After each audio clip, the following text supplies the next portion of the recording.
आवाज़ है कि सूफी का कोई नगमा है जिसे सुनूं तो सुकून जन्नतों सा मिलता है। इसी कड़ी को आगे बढ़ाते हुए नोएडा स्थित मारवा स्टूडियो में आज तीसरे दिन 8वां ग्लोबल लिटरेरी फेस्टिवल में सूफी कव्वाली का आयोजन किया गया। कार्यक्रम में कला क्षेत्र से जुड़े अतिथिगण ने अपनी उपस्थिति दर्ज कराई। कार्यक्रम में शिरकत करने वाले मृदुला टंडना समाज सेविका, ऋषि राज सिंह सेवानिवृत्त सरकारी अधिकारी मौजूद रहे। कार्यक्रम में उपस्थित सभी अतिथिगण को पुष्प गुच्छ भेंट कर उनका स्वागत किया गया। कार्यक्रम में यूसुफ खान निजामी और उनकी टीम ने सूफी कव्वाली से लोगों का ध्यान अपनी ओर खींच लिया।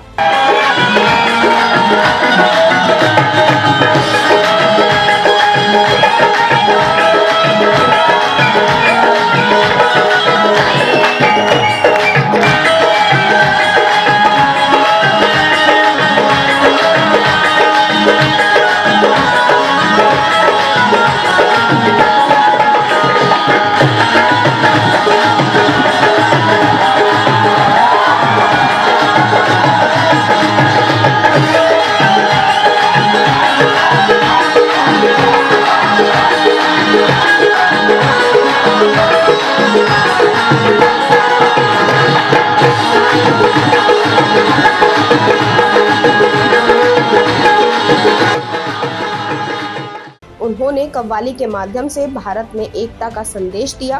संदीप मारवा का धन्यवाद किया और लोगों को मजबूर कर दिया अपने साथ कव्वाली गाने के लिए। ICMEI के संस्थापक संदीप मारवा ने उपस्थित सभी लोगों का शुक्रिया अदा किया और खुशी जाहिर की। जब आप कव्वालियों के बीच में बैठते हो तो वहाँ का पूरा माहौल सूफियाना हो जाता है। आर्ट और कल्चर में कव्वाली का भी अपना एक योगदान है, ये बहुत जरूरी है आर्ट और कल्चर के क्षेत्र में। कार्यक्रम में आए सभी अतिथियों को संदीप मारवा द्वारा मोमेंटो देकर सम्मानित किया गया। इस कार्यक्रम के अंत में सभी अतिथिगण संदीप मारवा और स्टूडेंट्स का धन्यवाद ज्ञापन किया गया। सर, साहित्य के इस 3 दिवसीय त्योहार में आपने कई अलग चीज़ें भी डाली, जिसमें कव्वाली भी है, संगीत भी है, कई चीज़ें हैं। इसका विचार कैसे आया कि कव्वाली, संगीत? देखिए, फिल्में हो, रेडियो की वार्तालाप हो, टेलीविज़न का प्रोग्राम हो या कोई किताब हो, हकीकत तो ये है कि जहाँ लिखा और पढ़ा जा रहा है वो कहीं ना कहीं साहित्य से जुड़ा हुआ है।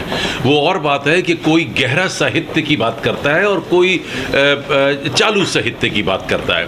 कुछ टेलीविज़न पे भी अगर आप देखें तो कितने ऐसे आपको ऐसे खूबसूरत कार्यक्रम मिल जाएंगे जिनको छोड़ने का आपका दिल नहीं करेगा। तो वो एक अच्छे साहित्य की ओर, इसका मतलब हम लोग बढ़ रहे हैं। इसी तरीके से कोई अच्छी कविता, कोई अच्छा भजन, कोई अच्छी छंद, कोई मुहावरे, कोई लकोतियाँ, ये सभी कुछ तो साहित्य का हिस्सा है। और इसी तरीके से जब मैं म्यूज़िक की बात करता हूँ, आज हम लोगों ने सूफ़ी म्यूज़िक खास तौर पे रखा है। ये फिल्मी म्यूज़िक नहीं रखा ताकि कुछ लोग कहीं अटक ना जाएं, जबकि फिल्मों में भी इतने खूबसूरत गाने हैं जो एक अच्छे साहित्य का हिस्सा बन चुके हैं। और ये सूफ़ी म्यूज़िक का मतलब ये होता है कि ये हकीकत में सूफ़ी म्यूज़िक का मतलब है कि भजन गाने का एक दूसरा सरल तरीका। अगर आप सूफ़ी भजन सुनेंगे, शायद आपको ऐसा लग रहा होगा कि प्रेमी प्रेमिका के लिए गा रहा है, लेकिन हकीकत ये होता है कि एक भक्त अपने परमात्मा के लिए गा रहा है। ये सूफ़ी, अब उन शब्दों का आप जैसे मर्जी प्रयोग या दुरुपयोग कर लीजिए, वो आपके ऊपर निर्भर होता है। और इसलिए संगीत को कला का एक बहुत बड़ा हिस्सा माना जाता है और उसका ऐसे भव्य अंतर्राष्ट्रीय मेले के अंदर उसका होना अति आवश्यक। पहले तो आप सबको बहुत बहुत लिटरेचर फेस्टिवल मुबारक। लिटरेचर फेस्टिवल का आज लास्ट दिन है और मैं चाहूँगा कि इसको बहुत खूबसूरत अंदाज में इसका समापन किया जाए और कव्वाली के, और वो भी सूफियाना कव्वाली के ताल्लुक़ से। हम अपनी कव्वाली में जो हिंदुस्तान का सूफीज़म है और जो सूफीज़म का पैगाम है, और वो पैगाम जो है वो प्यार का पैगाम है, इश्क का पैगाम है कि जिसने प्यार किया, जिसने इश्क किया, उसने सब कुछ किया। उस परमात्मा से हमारी यही दुआ है कि अल्लाह ताला ये फेस्टिवल जो है मारवा स्टूडियो और मारवा सेलिब्रेशन जो हो रहा है, इसको हम अच्छे से अच्छे इसको पेश करेंगे। साहित्य से काफ़ी जुड़ाव है, तो किस तरीके से समझते हैं सूफीज़्म का साहित्य कितना बढ़ रहा है? बिल्कुल, सूफीज़्म से साहित्य सूफीज़्म से जुड़ा हुआ है और सूफीज़्म साहित्य से जुड़ा है, और ये हमारी हिंदुस्तान की गंगा जमनी तहजीब है। इसको सबसे ज़्यादा जो बढ़ा रहे हैं, इसको बढ़ावा दे रहे हैं, गंगा जमनी तहजीब को हमारे मारवा साहब कर रहे हैं। इनके लिए मैं दुआ करता हूँ कि अल्लाह ताला इनके काम में और तरक्की करे, और मैं दुआ करूँगा कि ऐसे फेस्टिवल अगर होते रहेंगे तो लोगों में प्यार बढ़ेगा, प्यार का एक पैगाम दिया जाएगा, गंगा जमनी तहजीब को आगे बढ़ाया जा रहा है, जो बहुत अच्छा है। गंगा जमुना की लहरों में प्यार के धारे बहते हैं, गंगा जमुना की लहरों में प्यार के धारे बहते हैं, हिंदू मुस्लिम सिख ईसाई मिलजुल कर सब रहते हैं, होली ईद दिवाली मुहर्रम मिलजुल कर सब करते हैं, और झंडा तिरंगा हाथ में लेके भारतवासी कहते हैं, क्या कहते हैं, प्यार किए जा, प्यार इबादत है। सुशील सर, 3 दिवसीय कार्यक्रम के आप डायरेक्टर रहे, कैसे तैयारियां की थी, कितना समय लगा था इस पूरी तैयारी को करने में, इस फेस्टिवल की?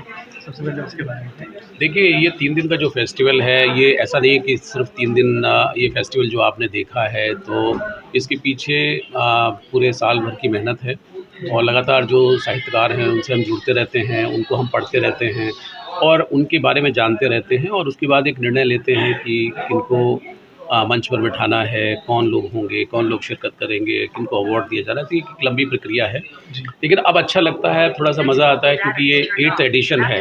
पहले एडिशन में जब 2015 में हमें उतना आइडिया नहीं था, लेकिन उसके बाद धीरे धीरे करके अब 7 एडिशन करके, और ये 8वां एडिशन भी आज जो है समाप्ति के कगार पे है। तो मुझे लगता है कि ये अब हमारे लिए एक तरीके से फ़न गेम है कि हम इसको अच्छे से कर पाते हैं, और जो बड़े सारे जो राइटर्स हैं उनके बीच में एक तरीके से एक विश्वास भी पैदा हुआ है, और हमारे ऊपर एक जिम्मेदारी भी है जिसको हम भरपूर निभाते भी हैं। सर, लगभग कितनी पुस्तकों का विमोचन इस पूरे कार्यक्रम में 3 दिन में हुआ है, उसके बारे में थोड़ा सा? देखिए, लगभग मैंने अभी पूरी गिनती नहीं की है, लेकिन लगभग 10-12-15 के लगभग पुस्तकें जो हैं इस फेस्टिवल में विमोचित हुई हैं, और हर मंच से लगभग जो है वो हमने कोशिश की है कि पुस्तक का विमोचन हो।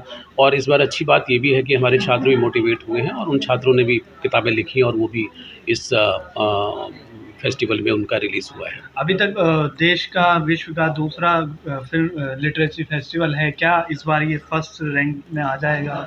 देखिए, हमारा कभी ये होड़ नहीं रही कि हम फर्स्ट रैंक पे आए या दूसरे रैंक पे आए, हमें सिर्फ काम करने का मतलब है, और जो भी देश के अंदर फेस्टिवल कर रहे हैं, मैं उनको भी साधुवाद देना चाहता हूँ, वो भी बहुत अच्छा काम कर रहे हैं। लेकिन हमारा फेस्टिवल अपने आप में यूनिक है। यूनिक से मैं जब कहूँगा तो उसमें अंग्रेज़ी का वर्चस्व जो है वो रहता है। अंग्रेज़ी को हमारे लिए कुछ वो नहीं है, लेकिन हम उसके साथ साथ हिंदी भाषा और क्षेत्रीय जो भाषाएँ हैं उनका भी ध्यान रखते हैं।